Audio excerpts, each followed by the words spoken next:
Es nedaudz atgādināšu situāciju, lai to mūsu priekšlikumu saprastu.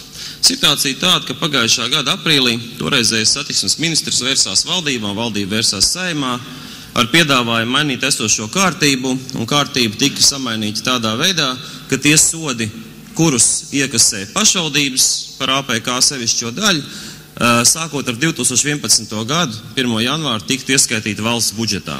To neviens nepamanīja līdz brīdim, kamēr šī kārtība bija jāievieš.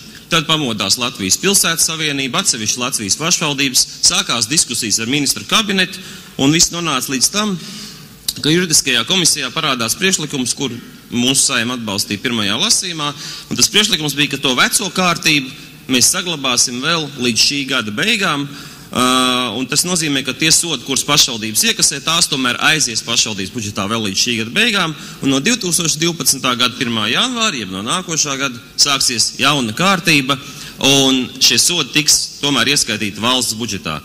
Juridiskā komisija šo jautājumu diskutēja, lielākā daļa visi atturējās, neatbalstīja manu priekšlikumu, un kas ir mans priekšlikums? Mans priekšlikums ir pilnīgi skaidrs, ka ja reiz ir pieļauta kļūda, ja reiz kārtība tomēr noteikti ne tāda, kāda apmierina tos, kas ar šo likumu strādā, tad mūsu uzdevums ir tāds, ka mums ir jāatgriežas pie tās kārtības, kurreiz mums ir bijusi. Un tur nav nekādas problēmas, tas ir pilnīgi tehniski, tas nav pat īsti politisks jautājums, jo tie, kuriem mēs atskaitamies, Startautiskais valūtas fonds, viņus neinteresē, vai tas miljons ir pašvaldībai valsts budžeta sadaļā. Viņus interesē konsolidēta budžeta situācija.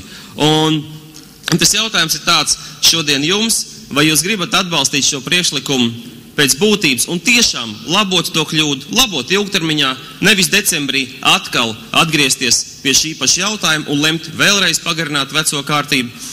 Vai nu jūs šo kļūdu negribat labot, gribat labot viņu daļai un atstāt to redakciju, kas bija spēkā pirmajā lasījumā.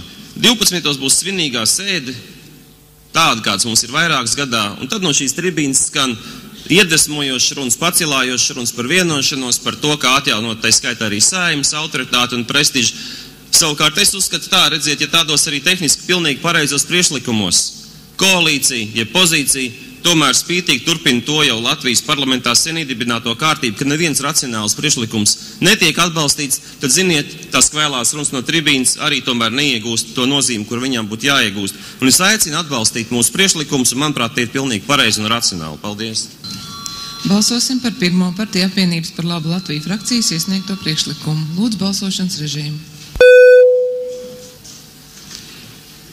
Lūdzu rezultātu. Par 38, pret 4 atturas 50, priekšlikums nav atbalstīts.